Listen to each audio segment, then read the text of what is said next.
ऐसा कुछ नहीं है। जब थाने में लड़का गया, उसका बेल्ट और उसका जो भी ऐसा घड़ी उड़ी जो भी सुविधा होती है, चैन वैन सब निकाल के लोग रख लिए।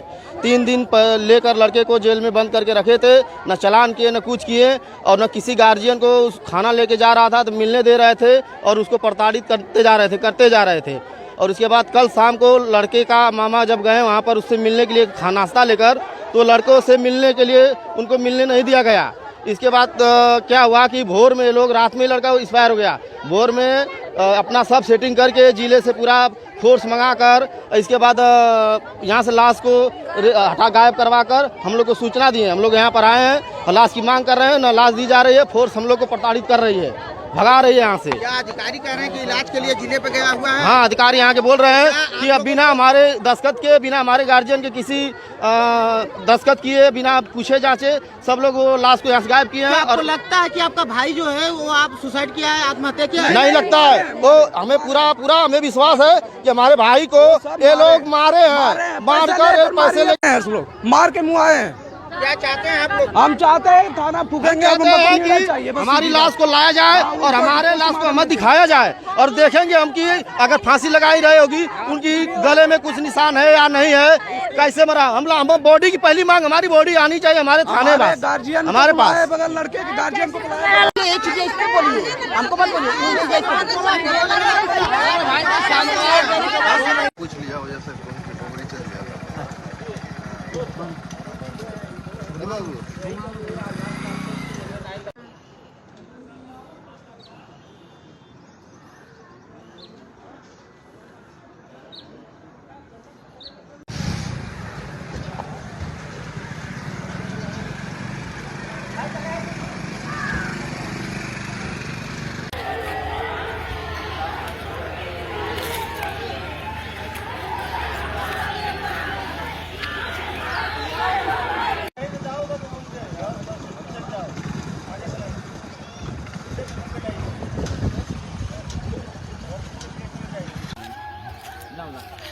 ये लोग पहली बात, ये लोग पुलिस प्रशासन में लोग क्यों बात लूंगा मैं अपने आगे ये लोग है ना, सही आदमी के विकल्प लोगों को बना मैं ना,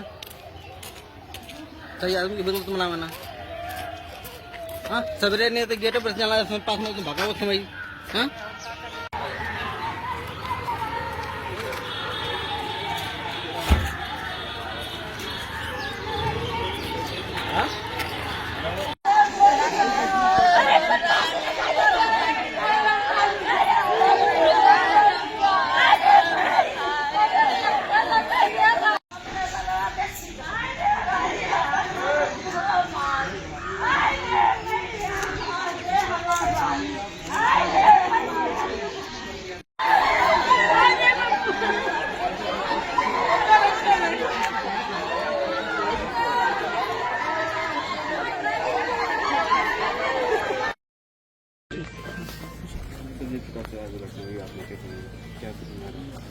देखिए, परिवार वालों से जितना बात सुनी समझी, और उनकी शिकायत बहुत जायज़ है। कोई मुलजिम अगर किसी आरोप में थाने तक आया तो कानून है, नियम है, 24 घंटे के अंदर उसके चालान होके जेल भेज दो। बाकी केस न्याय निष्पक्ष जांच के साथ आगे बढ़ता रहेगा और मामला न्यायालय में चला जाएगा। यहाँ लगातार पिछले 3 दिनों से न केवल उस नौजवान को थाने में रखा, बल्कि लगातार टॉर्चर किया, और टॉर्चर इस कदर किया कि बैरक के अंदर भी, जैसा परिवार वालों ने बताया कि हथकड़ी में था, खाने पीने को भी नहीं दे रहे थे। और परिवार वालों को अचानक उसे सूचना मिलती है आज सुबह कि थाने में उसकी डेथ हुई है। इस तरह से घटना मैं समझता हूँ लगातार हमारे राष्ट्रीय अध्यक्ष कह रहे हैं कि उत्तर प्रदेश सबसे ज़्यादा कस्टोडियल डेथ हो रही है, और आजमगढ़ में भी इस तरह घटना सामने आई। तो मैं समझता हूँ योगी जी की सरकार और पुलिस अपने को न्यायालय भी समझ लिया है, इन्होंने अपने को ईश्वर भी मान लिया है कि यही जो करेंगे वो न्याय देंगे, चाहे भले ही कितना ही अत्याचार करते रहे। इस नौजवान और उनके परिवार के साथ जो हुआ है, निश्चित तौर पर ये पुलिस प्रशासन का घोर अन्याय, अत्याचार है, शोषण है, और एक दलित नौजवान के साथ हुआ है। वैसे भी उत्तर प्रदेश में बहुत बुरा हाल हो गया है दलित पिछड़े मुसलमान भाइयों को, रहना दूभर कर दिया है बीजेपी सरकार के इशारे पे आतंक चल रहा है। कोई कहता है कि मैं इस सेना का सदस्य हूँ, उस सेना को जैसे कानूनी अधिकार मिल गया हो। दलित सांसद के हमारे घर फूका जा रहा है। आजमगढ़ में एक दलित नौजवान की थाने में हत्या की जा रही है।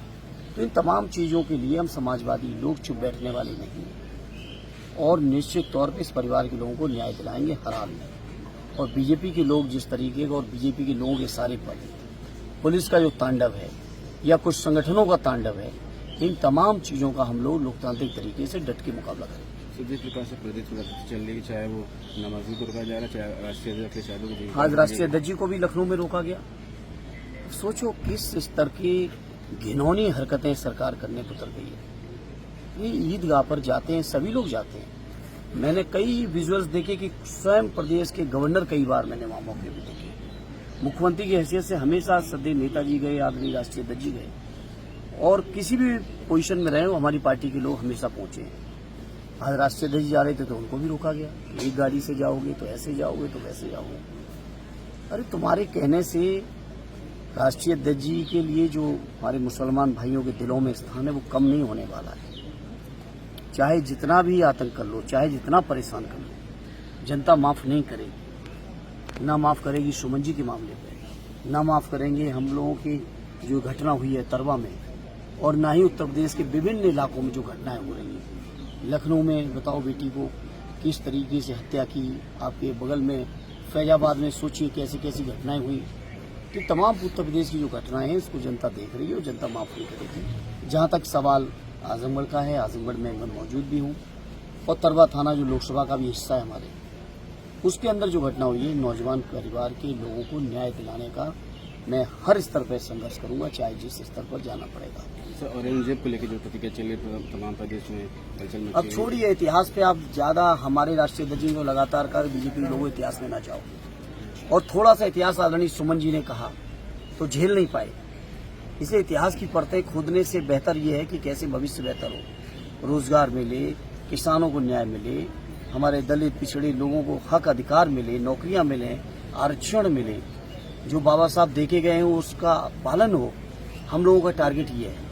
और फिर इतिहास में इतना जाएंगे तो इतिहास पर बीजेपी के लोग झेल नहीं पाते, क्योंकि आज़ादी के आंदोलन में भी इनका कोई आंदोलन में इतिहास नहीं रहा बीजेपी का।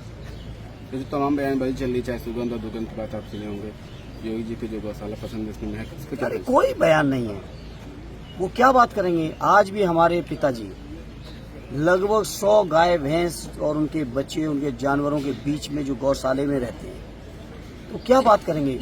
ये लोग जो बीजेपी के लोग बताएं किसके घर में गौशाले हैं, किसके घरों में कितनी गायें हैं। ये केवल राष्ट्रीय अध्यक्ष जी से घबराते हैं। राष्ट्रीय अध्यक्ष जी के बढ़ते हुए कद, उनके प्रति जो पूरे पीडीए परिवार और पूरे समाज और देश का जो आज वो राजनीति का केंद्र बने हुए हैं, लोगों की उम्मीद और आशा का केंद्र है, केवल उनके बढ़ते हुए कद से घबरा के इस तरह की बातें करते हैं। मुद्दों पर बात क्यों नहीं करते। इसलिए मैं आज यहाँ आया हूँ, मोर्चरी पे आया हूँ। मैं इस परिवार के लोगों को न्याय दिलाने का हर संभव प्रयास करूंगा। ये मैं आपके माध्यम से भी लोगों को विश्वास दिलाना चाहता हूँ और व्यक्तिगत तौर पर भी परिवार से मिलकर मैंने यही कहा। ठीक है।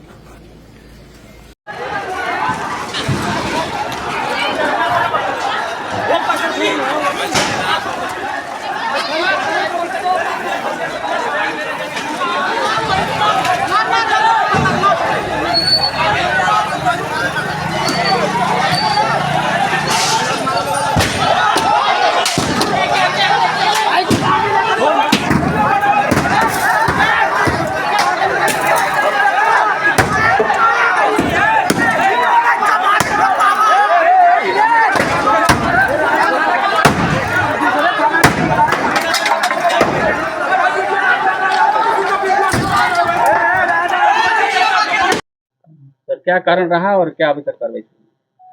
देखिए, आज सुबह करीब 6 बजे के आसपास में थाना तरवा में एक जो छेड़खानी के मामले में एक अभियुक्त को लाया गया था थाने पे, और इनके द्वारा सुबह 6 बजे के आसपास में जो वॉशरूम करने गए थे, उसी दौरान वॉशरूम में अंदर इन्होंने जो वेंटिलेशन होता है वहाँ पे ग्रिल से अपने पजामा के नाड़े को निकाल के और उससे इन्होंने अपने आप को हैंग कर लिया था। उसी वजह से फिर इनकी वहाँ पे ये मृत अवस्था में पाए गए। इनको तत्काल ले जाया गया और डॉक्टर्स ने भी फिर इनको मृत घोषित कर दिया गया।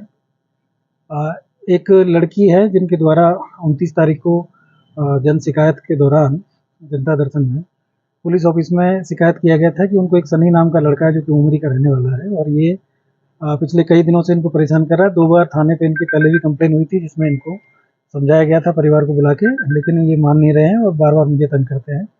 इसी पे मेरे द्वारा मुकदमा पंजीकृत करने का आदेश दिया गया था और इनकी गिरफ्तारी के लिए बताया गया था। इसी के दौरान इसमें कल दिनांक 30 तारीख को मुकदमा लिखा गया था थाने पे और इनको थाने पे बिठाया गया था। आज इनका चालान किया जाना था, लेकिन सुबह करीब 6 बजे के आसपास में जब इनको टॉयलेट कराने ले जाया गया तो इन्होंने अपने आप को हैंग कर लिया और इनके बाद में इस तरह की जो घटना है हुई है।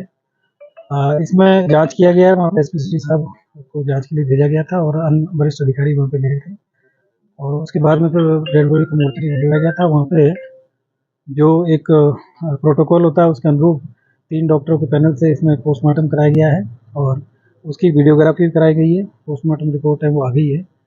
उसमें जो घटना का जो कारण है वो asphyxia due to antemortem hanging आया है और इसके अलावा शरीर पे किसी प्रकार की कोई चोट इसमें नहीं है। इनको कोई किसी प्रकार की प्रताड़ना इस तरह की कोई चीज़ें थाने पे नहीं थी और इनको थाना कार्यालय में बिठाया गया था। आज इनका चालान किया जाना था, कल चूँकि रविवार था तो चालान नहीं हो पाया था। और बाकी जो सारी चीज़ें हैं जो एक कस्टोडियल डेथ के जो हाई कोर्ट और माननीय सुप्रीम कोर्ट के जो निर्देश है उनके क्रम में और मानवाधिकार आयोग के जो निर्देश है उनके क्रम में सारी कार्रवाई है वो कराई जा रही है। परिवारजन है उनसे भी वार्ता की गई है, उनको भी विश्वास में लेके उनकी जो भी मांग है जो भी समस्या है उसके बारे में उनसे वार्ता की जा रही है और अभी तक की जो कार्रवाई है पूरी जो विधिक प्रक्रिया है उसको अपनाते हुए की गई है। इसमें थाना चूँकि घटना थाना परिसर के अंदर हुई है, इसमें तत्काल प्रभाव से प्रथम दृष्टया दोषी मानते हुए थाना प्रभारी और वहाँ पे एक सब इंस्पेक्टर है भीम सिंह और एक प्रमोद यादव वहाँ पे सिपाही है, इनको तत्काल प्रभाव से निलंबित कर दिया गया है और माननीय जिलाधिकारी महोदय के द्वारा भी इसमें एक मजिस्ट्रियल जांच है वो मतलब इसमें अभी शुरू करा दी गई है, उसके आदेश हो गए हैं तो इसकी एक मजिस्ट्रियल जांच भी हुई है। तो जो भी कार्रवाई है वो नियमानुसार इसमें की जा रही है और बाकी जो घटना में अभी तक की जो कार्रवाइयाँ हैं वहाँ पे कुछ लोगों ने जाम लगाने का प्रयास किया गया तो उसको हटवा दिया गया है। बाकी अभी किसी प्रकार की इस समय वर्तमान में कोई कानून व्यवस्था की स्थिति नहीं है, सारी चीज़ें वो संभाल। तमाम सवाल खड़े हो रहे हैं पुलिस के ऊपर हो रहे हैं। सुबह के दौरान सुबह जब ये घटना हुई थी तो वहाँ पे लोगों में जो लोकल लोग हैं उनमें आक्रोश था। कुछ वहाँ पे कुछ लोग वहाँ पे जनप्रतिनिधि लोग भी वहाँ पे गए थे, उनको सबको समझाया गया था, सारी चीज़ें उनको बताई गई थी और परिजनों को भी जो घटना पे वहाँ समझाया गया था। उसके बाद में उनको मोर्चरी में डेड बॉडी है उसको भी पूरी तरीके से दिखाया गया था और 3 डॉक्टर से इसका हम लोगों ने पूरी तरीके से जो सारे जो मानक है उनके अनुसार पोस्टमार्टम करवाया है और जो मानवाधिकार आयोग के जितने भी जो निर्देश हैं उन सभी का इसमें अनुपालन किया गया है। किसी प्रकार की ऐसी कोई चीज़ नहीं है जिसमें इसमें छुपाई गई है या किसी तरीके से कोई चीज़ को वो किया गया है। जो एक प्रक्रिया है इनको लाया गया था, मुकदमा इनका पंजीकृत था, कल की डेट में मुकदमा लिखा गया था और उसी में इनको लाया गया था, इनका चालान किया जाना था और सुबह इनको बाथरूम ले जाया गया था वहाँ पे और बाथरूम के अंदर ये घटना हुई है। तो अभी तक की इस तरह की जो चीज़ें हैं उसमें पुलिस की जांच भी अलग से हो रही है और जो मजिस्ट्रियल जांच है वो भी इसमें की जा रही है। तो हम इसमें किसी प्रकार की कोई लापरवाही है यदि पुलिस के एंगल से हुई है तो उस पर भी कार्रवाई हो रही है और बाकी जो चीज़ें जो विधिक प्रक्रिया है वो अपना परिवार वाले संतुष्ट नहीं है, उनका कहना है कि हिरासत में बहुत पुलिस की लापरवाही। देखिए मतलब ये सारी चीज़ें जो आपको बताई जा रही है कि जो पुलिस जो थाना परिसर के अंदर ही जो घटना हुई है, लेकिन जो घटना में अभी तक की जो चीज़ें जो हो रही है वो सारी चीज़ों को ध्यान में रखा जा रहा है कि कहीं किसी प्रकार की उसके साथ कोई प्रताड़ना तो नहीं हुई थी या कोई चीज़ नहीं हुई थी, इसलिए डॉक्टर्स के जो पैनल से इसका पीएम कराया गया है और बाकी इसमें जो वीडियोग्राफी भी कराई गई है, बाकी सभी नियमों का इसमें पालन किया जा रहा है। मजिस्ट्रियल जांच भी इसमें की गई है, तो इसमें ऐसी कोई चीज़ अगर आएगी तो उसमें कार्रवाई होगी। सर पुलिस की गाड़ी में जो तोड़फोड़ हुई है और उसमें कुछ कार्रवाई अभी तक कि वो उस समय जो आक्रोश वहाँ पे जो हुआ था उसकी वीडियोग्राफी हुई है, सारी चीज़ें हुई है और मेरा आपके माध्यम से सभी लोगों से कहना है कि भाई पुलिस इसमें अगर किसी प्रकार की पुलिस के एंगल पर अगर कोई लापरवाही है तो हम लोग जो भी हमारे पुलिसकर्मी हैं उनके खिलाफ भी कार्रवाई करेंगे, लेकिन कानून व्यवस्था को हाथ में लेने का किसी को राइट नहीं है और कानून व्यवस्था को वो न करें। इसमें सभी वरिष्ठ अधिकारियों के द्वारा, मेरे द्वारा, डीआईजी महोदय के द्वारा इसमें घटनास्थल का निरीक्षण किया गया है। अभी परिवारजन के जो लोगों ने डिमांड रखा था कि हम लोग वरिष्ठ अधिकारियों से मिलेंगे, तो यहाँ पे आदरणीय जिलाधिकारी महोदय, कमिश्नर महोदय और डीएम साहब भी आए हुए हैं और उनकी जो भी मांग है उसको सुना भी जाएगा और जो इसमें जो भी प्रक्रिया है विधिक प्रक्रिया उसका पालन करते हुए सारी कार्रवाई की जाएगी। तो सांसद भी आरोप लगा रहे हैं, धर्मेंद्र यादव भी, उनका भी कहना है कि लापरवाही से ही मौत हुई है, आत्महत्या मौत हुई है। तो सारी चीजें इसीलिए जांच की बात हो रही है, मतलब सारी जांचें जो मजिस्ट्रियल जांच हो रही है, पुलिस की जांच हो रही है, सारी जांच हो रही है। बाकी अगर कोई जो भी परिवारजनों को अगर कोई आरोप है तो उसको भी हम सुनने के लिए यहाँ पे बैठे। ठीक है।